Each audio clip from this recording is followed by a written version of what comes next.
Hello students, इस video lecture में हम पैमाने की मितव्ययिताएं इकोनॉमीज ऑफ स्केल के बारे में चर्चा करेंगे।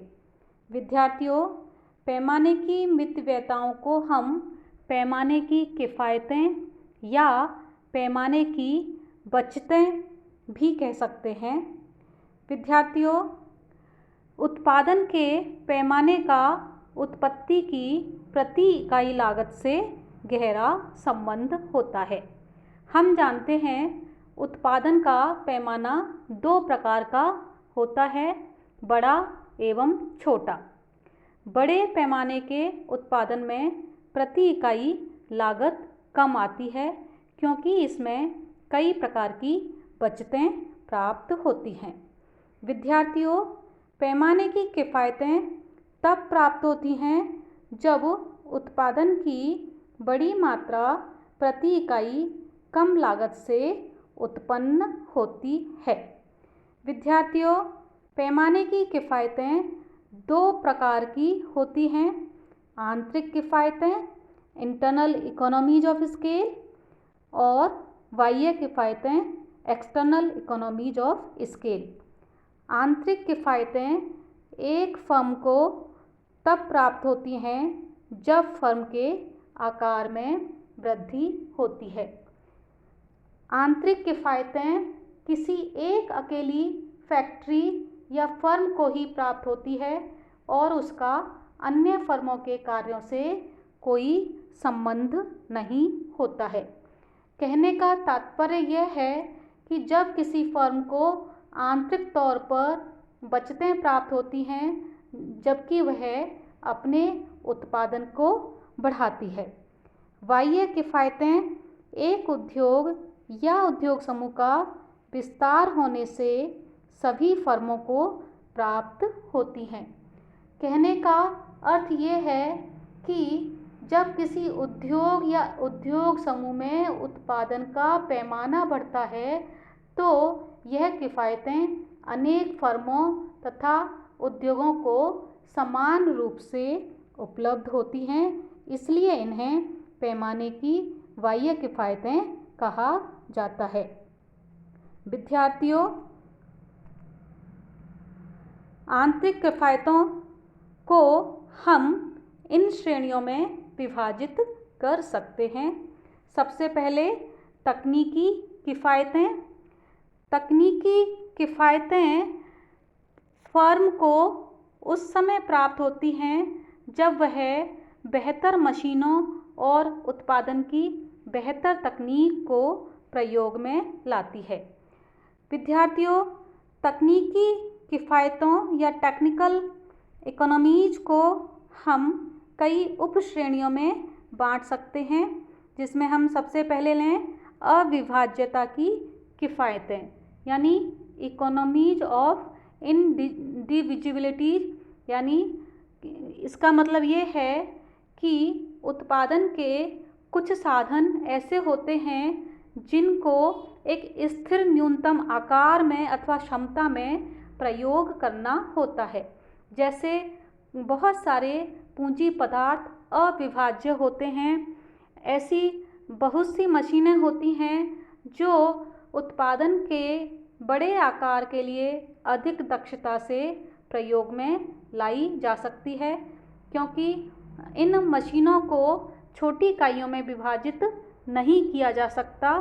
तो जब फर्म बड़े आकार पर उत्पादन करती है तो वह अपनी प्लांट को पूर्ण क्षमता तक उपयोग करके अपनी प्रति इकाई लागत को कम कर सकती है। जैसे एक कार जोड़ने वाला स्वचालित प्लांट छोटी मात्रा में उत्पादन करने के लिए या कम संख्या में कारों का उत्पादन करने के लिए अनुकूल नहीं होता, लेकिन क्योंकि उससे प्लांट का बहुत बड़ा भाग निष्क्रिय रहेगा, लेकिन यदि बड़ी मात्रा में कारों का उत्पादन किया जाता है तो कार जोड़ने वाला स्वचालित प्लांट उपयुक्त हो सकता है। इस प्रकार अविभाज्यता के कारण पैमाने की आंतरिक किफ़ायतें प्राप्त होती हैं। इसके बाद हम लेते हैं उच्च स्तरीय तकनीक की किफ़ायतें, अर्थात इकोनॉमीज ऑफ सुपीरियर टेक्नोलॉजी, जिसका मतलब ये है कि बड़ी फर्म ही महंगे और उत्कृष्ट प्लांट एवं उपकरण काम में ले सकती है और बड़े पैमाने पर उत्पादन करने से प्रति इकाई उत्पादन लागत कम आती है। छोटी फर्म की तुलना में बड़ी फर्म तकनीकी उत्कृष्टता का लाभ उठाती है। इसके अलावा अगली आंतरिक किफ़ायत है बृहद आयामों का आकार की किफ़ायतें, अर्थात इकोनॉमीज ऑफ इंक्रीज डायमेंशंस, जिसका मतलब यह है कि आकार बढ़ने पर कई प्रकार की बचतें प्राप्त होती हैं। जैसे हम इसको एक बहुत सिंपल से उदाहरण से समझ सकते हैं। जैसे डबल डेकर बस है। डबल डेकर बस में हम एक ड्राइवर और एक कंडक्टर से काम चला सकते हैं और डबल डेकर बस के विनिर्माण की लागत भी कम होती है, लेकिन सवारियों की क्षमता दुगनी हो जाती है।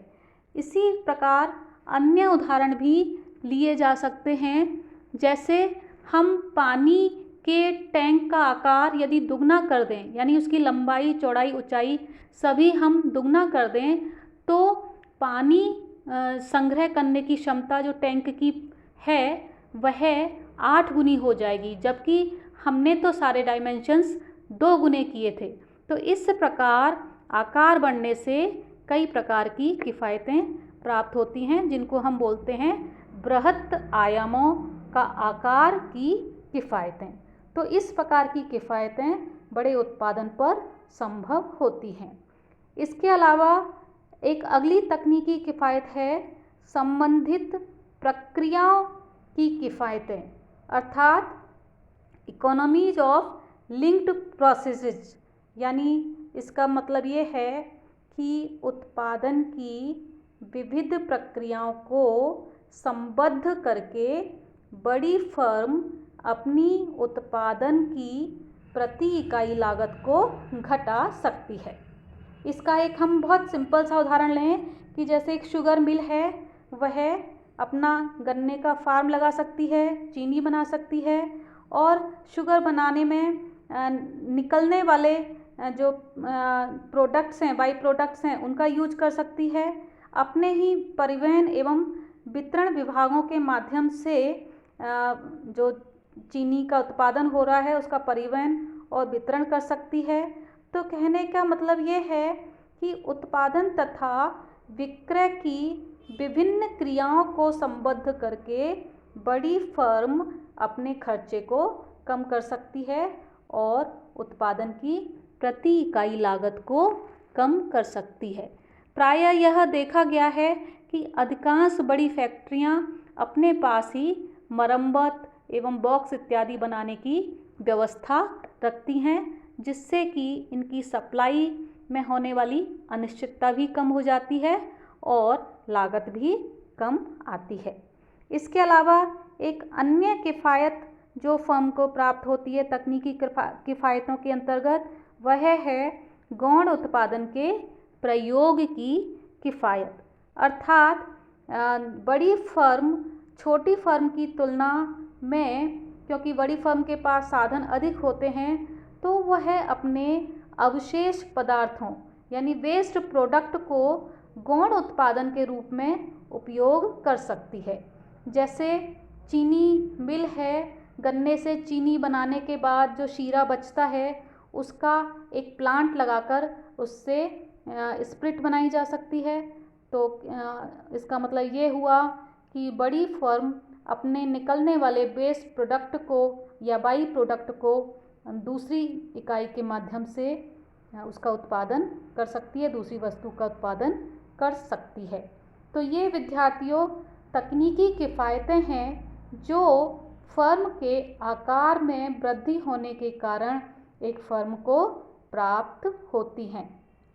इसके बाद हम आंतरिक किफ़ायतों में दूसरी किफ़ायत लेते हैं श्रम किफ़ायतें, यानी लेबर इकोनॉमीज, जिसका मतलब है कि जब बड़े आकार पर उत्पादन किया जाता है, उत्पादन का पैमाना बड़ा होता है, तो अधिक श्रम विभाजन और विशिष्टीकरण से श्रम की किफ़ायतें प्राप्त होती हैं। बड़ी फर्म में जब उत्पादन बड़ी मात्रा में किया जाता है तो प्रत्येक वर्कर को एक विशेष कार्य सौंप दिया जाता है जिसे वह अधिक दक्षता से करता है, और उत्पादकता बढ़ाने के लिए जो उत्पादन की प्रक्रिया हैं उनको कई उप प्रक्रियाओं में, सब प्रोसेसेस में विभाजित कर दिया जाता है, जिससे वर्कर की दक्षता में वृद्धि होती है। जैसा कि एडम स्मिथ ने भी कहा था कि श्रम विभाजन और विशिष्टीकरण एक बड़ी फर्म की अधिक उत्पादकीय दक्षता लाती है। यानी श्रम विभाजन और विशिष्टीकरण से फर्म की उत्पादकता बढ़ती है और उसकी प्रति इकाई लागत में भी कमी आती है। इसके बाद एक और आंतरिक किफ़ायत जो बड़ी फर्म को प्राप्त होती है वह है विपणन की किफ़ायतें, यानी मार्केटिंग इकोनॉमीज, जिसका मतलब है कि बड़ी फर्म होती है उसको जब अपना कच्चा माल खरीदती है तो वो कच्चा माल थोक में खरीदती है, जिससे वह उचित दामों पे खरीद पाती है और उसे कई प्रकार के डिस्काउंट भी मिल जाते हैं, माल भी जल्दी उसके पास पहुंच जाता है, परिवहन में भी उसे छूट मिल जाती है। तो बड़े पैमाने के कारण उसको उत्पादन के लिए कच्चा माल खरीदने में सहूलियत होती है। इसके अलावा बड़े संगठन के कारण वह बढ़िया माल भी उत्पन्न कर पाती है और वो अपने माल को, उसका जो पैकिंग डिपार्टमेंट है वो वह माल को आकर्षक पैकिंग में भी तैयार करता है और उसका जो बिक्री विभाग है जिसमें विशेषज्ञ होते हैं वह विभिन्न माध्यमों से विज्ञापन के द्वारा प्रचार प्रसार करके बिक्री को भी बढ़ाते हैं। तो कहने का तात्पर्य यह है कि उत्पादन का पैमाना बड़ा होने पर फर्म की जो उत्कृष्ट सौदा शक्ति और दक्षतापूर्ण पैकिंग और विक्रय संगठन के माध्यम से बड़ी फर्म क्रय विक्रय की बचतें प्राप्त कर सकती है। तो ये विद्यार्थियों मार्केटिंग इकोनॉमीज हैं जो उत्पादन का पैमाना बड़ा होने पर फर्म को प्राप्त होती हैं। इसके अलावा उत्पादन का पैमाना बड़ा होने पर फर्म को प्रबंधकीय किफ़ायतें, आंतरिक प्रबंधकीय किफ़ायतें, मैनेजरियल इकोनॉमीज प्राप्त होती हैं, जिसका तात्पर्य यह है कि जो बड़ी फर्म होती है वह विभिन्न विभागों की देखरेख के लिए जो विशेषज्ञ हैं, प्रबंधक हैं, वह नियुक्त कर सकती है। इसके अलावा जो बड़ी फर्म है उसमें कंप्यूटरीकरण हो सकता है, कंप्यूटराइजेशन हो सकता है, जिससे निर्णय प्रक्रिया में समय की बचत होती है, सूचना तैयार करने में कम समय लगता है। और इसके अलावा जो फर्म है वह अलग अलग विभागों के लिए अलग अलग विशेषज्ञ नियुक्त करके प्रति इकाई लागत को घटा सकती है। तो विद्यार्थियों जो मैनेजरियल इकोनॉमीज ऑफ स्केल है, इंटरनल इकोनॉमीज ऑफ स्केल है, वह फर्म को डेलीगेशन ऑफ डिटेल और फंक्शनल स्पेशलाइजेशन के कारण मिलती है। इसका मतलब ये है कि जो फर्म का जो मालिक है वह छोटे मोटे कार्य अपने सहायकों को सौंपकर अपना संपूर्ण ध्यान निर्णय प्रक्रिया में लगाता है, जिसको हम बोलते हैं डेलीगेशन ऑफ डिटेल। और दूसरा फंक्शनल स्पेशलाइजेशन के कारण फर्म को प्रबंधकीय किफ़ायतें मिलती है, यानी प्रबंध का कार्य कई विभागीय प्रबंधकों को सौंपा जा सकता है जो अपने काम को दक्षतापूर्वक करते हैं। तो इस प्रकार बड़ी फर्म प्रबंधकीय किफ़ायतें प्राप्त कर सकती है। इसके अलावा एक और आंतरिक किफ़ायत जो बड़े पैमाने की फर्म प्राप्त करती है वह है जोखिम उठाने की किफ़ायत, रिस्क बियरिंग इकोनॉमीज।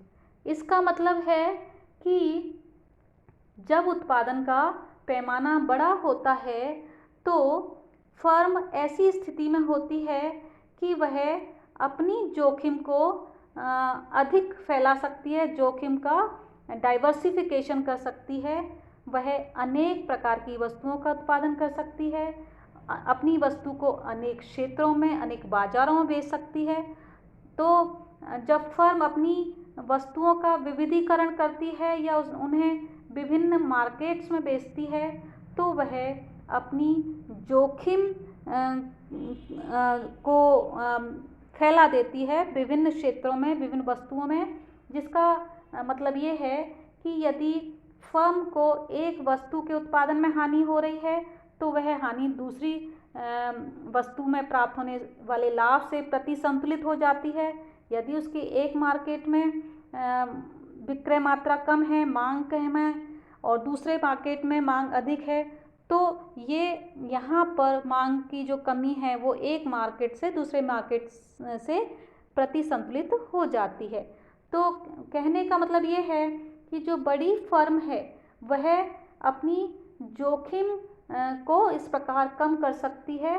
और हम इसका एक और उदाहरण देख सकते हैं कि जो बड़ी फर्म है वह पावर के लिए, विद्युत शक्ति के लिए या कच्चे माल के लिए एक स्रोत पर निर्भर ना रहकर अपनी कच्चे माल के लिए अनेक स्रोत विकसित कर सकती है, या पावर जनरेशन के लिए खुद का जनरेटर लगा सकती है। तो इस प्रकार जो फर्म है अपनी जोखिमों को कम कर सकती है। इसके अलावा बड़ी फर्म को अनुसंधान की किफ़ायतें, इकोनॉमीज ऑफ रिसर्च भी प्राप्त होती हैं, क्योंकि बड़ी फर्म के पास संसाधन अधिक होते हैं और वह स्वयं की अनुसंधान प्रयोगशाला, रिसर्च लैब स्थापित कर सकती है और प्रशिक्षित अनुसंधानकर्ता रख सकती है, जो नई उत्पादन तकनीक, नई प्रक्रियाओं का आविष्कार करते हैं, जिनका प्रयोग करके फर्म अपनी लागत को कम कर सकती है। विद्यार्थियों, इसके अलावा जो फर्म है उसको कल्याणकारिता किफ़ायतें, इकोनॉमीज ऑफ वेलफेयर भी आंतरिक किफ़ायतों के रूप में प्राप्त हो सकती है बड़ी फर्म को। जो बड़ी फर्म होती है तो वह अपने फैक्ट्री के भीतर तथा बाहर काम करने की अच्छी सुविधाएं अपने श्रमिकों को दे सकती है। अपनी काम करने वाली जो वहाँ पर महिला वर्कर्स हैं उनके लिए बाल गृहों का निर्माण कर सकती है, श्रमिकों के लिए कैंटीन की व्यवस्था भी कर सकती है। हालांकि इन सब में जो फर्म है उसके लिए लागत भी आती है, लेकिन इन सब सुविधाओं से श्रमिकों की उत्पादक दक्षता बढ़ती है, प्रोडक्टिविटी बढ़ती है और वह उत्पादन बढ़ाने और लागत घटाने में सहायक होती है, उनकी बढ़ी हुई उत्पादकता। तो इस प्रकार बड़ी फर्म जो होती है, पैमाने का आकार बड़ा करने पर उसे अनेक प्रकार की आंतरिक किफ़ायतें प्राप्त होती हैं और इन आंतरिक किफ़ायतों के कारण उसकी उत्पादन लागत में कमी आती है। इसके बाद हम देखते हैं बाह्य किफ़ायतें या पैमाने की बाहरी बचतें फर्म को किस प्रकार प्राप्त होती हैं। तो जैसा कि हमने देखा कि पैमाने की जो बाह्य किफ़ायतें हैं वह उद्योग का विस्तार होने पर उद्योग की सभी फर्मों को प्राप्त होती हैं। पैमाने की जो बाह्य किफ़ायतें हैं उनमें हम ले सकते हैं केंद्रीकरण की किफ़ायतें, यानी इकोनॉमीज ऑफ कंसंट्रेशन, जिसका मतलब है कि यदि कुछ फर्में जब एक प्रदेश में या एक क्षेत्र में स्थापित हो जाती हैं तो उन्हें जो दक्ष श्रमिक हैं उनके प्रशिक्षण, उत्तम परिवहन की सुविधाओं, उद्योगों में सुधार इत्यादि के रूप में आपसी लाभ प्राप्त होते हैं। यानी प्रत्येक मालिक को अपनी आवश्यकता का श्रमिक ढूंढने में कम कठिनाई होती है। इसके अलावा जो फर्म हैं सूचना संबंधी किफ़ायतें भी प्राप्त कर सकती हैं, इकोनॉमीज ऑफ इंफॉर्मेशन प्राप्त कर सकती हैं, क्योंकि बड़े उद्योगों में व्यावसायिक तथा तकनीकी किस्म की पत्र पत्रिकाएं निकाली जाती हैं, जिससे सभी फर्मों को लाभ प्राप्त होता है। इसी प्रकार फर्मों को सामूहिक अनुसंधान के लाभ प्राप्त करने का अवसर मिलता है। सूचना संबंधी किफ़ायतों का अकेले उद्योग के साथ साथ सभी उद्योगों के लिए भी महत्व होता है और इससे संपूर्ण उद्योग लाभान्वित होते हैं। इसके अलावा जो बाह्य किफ़ायतें हैं वह फर्मों को विघटन की किफ़ायतों के रूप में, इकोनॉमीज ऑफ डिसइंटीग्रेशन के रूप में भी प्राप्त हो सकती हैं, जिसका मतलब है कि जब उद्योग का विकास होता है तो उत्पादन की कुछ प्रक्रियाएं अलग हो जाती हैं और एक विशिष्ट फर्म या उद्योग द्वारा उसका अधिक कार्यकुशलता से उसको पूरा किया जा सकता है। जैसे हम एक उदाहरण लें, अभी चीनी उद्योग का जो हम उदाहरण ले रहे थे कि जब एक प्रदेश में बहुत सारी चीनी मिलें यदि स्थापित हो जाती हैं तो गन्ने का रस निकालने के बाद उसके छिलके का उपयोग करने के लिए अलग से फर्म स्थापित हो सकती है, या शीरे का उपयोग करने के लिए अलग से फर्म स्थापित हो सकती है, और इससे चीनी मिल को बाह्य किफ़ायत प्राप्त होती है। यानी चीनी मिलें जो उनका व्यर्थ प्रोडक्ट है छिलका, उसको भी वह दूसरी फर्मों को बेचकर कुछ राशि कमा सकती हैं। उनको अब अपने वेस्ट प्रोडक्ट को निपटाने में खर्चा करना नहीं पड़ेगा, बल्कि उन्हें जो गौण पदार्थ उत्पन्न करने वाली जो फर्म हैं उनको अपने वेस्ट प्रोडक्ट को बेचकर कुछ राशि भी उन्हें प्राप्त हो जाती है। तो विद्यार्थियों, इस प्रकार फर्मों को बाह्य किफ़ायतें प्राप्त होती हैं पैमाने का विस्तार होने पर। अब बात आती है कि आंतरिक तथा बाह्य किफ़ायतों में क्या संबंध है। तो हमें विद्यार्थियों ये ध्यान रखना चाहिए कि बाह्य किफ़ायत एक्सटर्नल इकोनॉमीज ऑफ स्केल और आंतरिक किफ़ायत इंटरनल इकोनॉमीज ऑफ स्केल का जो अंतर है वह इस बात पर निर्भर होता है कि किफ़ायत किस रूप में उत्पन्न हो रही है। एक ही प्रकार की किफ़ायत एक के लिए आंतरिक किफ़ायत हो सकती है तो दूसरी फर्म के लिए वह बाह्य किफ़ायत हो सकती है। जैसे कि एक प्रदेश में रेलवे का विकास होता है तो रेलवे परिवहन का विकास स्वयं रेलवे उद्योग के लिए आंतरिक किफ़ायत होगी और अन्य फर्मों के लिए बाह्य किफ़ायत हो सकती है। तो इस प्रकार एक ही किफ़ायत आंतरिक किफ़ायत भी हो सकती है, बाह्य किफ़ायत हो सकती है। तो आंतरिक तथा बाह्य किफ़ायतों का संबंध केवल स्थिति परक ही है। तो इस प्रकार जो पैमाने का जब विस्तार होता है तो फर्मों को अनेक प्रकार की आंतरिक तथा बाह्य किफ़ायतें प्राप्त होती हैं, पैमाने की बचतें प्राप्त होती हैं। अब विद्यार्थियों, हमने पैमाने की बचतों के बारे में चर्चा करी। अब हम देखते हैं कि पैमाने की अबचतें, अमितव्यताएं, पैमाने की अमितव्यताएं क्या होती हैं या जिनको हम डिसइकोनॉमीज ऑफ स्केल बोलते हैं। तो फर्मों का आकार जब बहुत ज़्यादा बड़ा होता है तो फर्मों को अमितव्यताएं भी प्राप्त होने लगती हैं। यानी जब जो फर्में हैं उनको पैमाने की अबचतें प्राप्त होती हैं तो उनका जो लागत वक्र है या जो उनकी दीर्घकालीन लागतें हैं पैमाने की अमितव्यताएं आरंभ होने पर बढ़ने लगती हैं। पैमाने की अमितव्यताएं भी प्रबंधकीय अमितव्यताएं हो सकती हैं। यानी जैसे उत्पादन का पैमाना बहुत बड़ा होने पर एक सीमा के बाद जब फर्म विस्तार करती है तो श्रमिकों और प्रबंधकों में तालमेल समाप्त हो सकता है, निर्णय लेने में देरी हो सकती है, श्रमिक दक्षतापूर्वक कार्य नहीं करते हैं, अपव्यय होने लगता है और फर्म की प्रति इकाई लागत भी बढ़ जाती है। इसी प्रकार फर्म को मार्केटिंग डिसइकोनॉमीज मिल सकती हैं। जब फर्म एक निश्चित सीमा के बाद विस्तार करती है तो हो सकता है कि कमी के कारण फर्म को कच्चा माल पर्याप्त मात्रा में ना मिले, या लोगों की रुचियों में परिवर्तन हो जाने के कारण जब वस्तुओं की मांग गिर जाती है तो फर्म अल्प अवधि में उनकी रुचियों के अनुरूप अपनी जो वस्तु है उसमें परिवर्तन करने में समर्थ नहीं हो, या फर्म बाजार की स्थितियों का पूर्वानुमान करने में सक्षम ना हो, तो इससे उसकी विक्रय घट जाता है फर्म का। तो विक्रय संबंधी पैमाने की अमितव्यताएं भी फर्म को प्राप्त हो सकती हैं, या तकनीकी अमितव्यताएं फर्म को मिल सकती हैं, टेक्नोलॉजिकल डिसइकोनॉमीज मिल सकती हैं।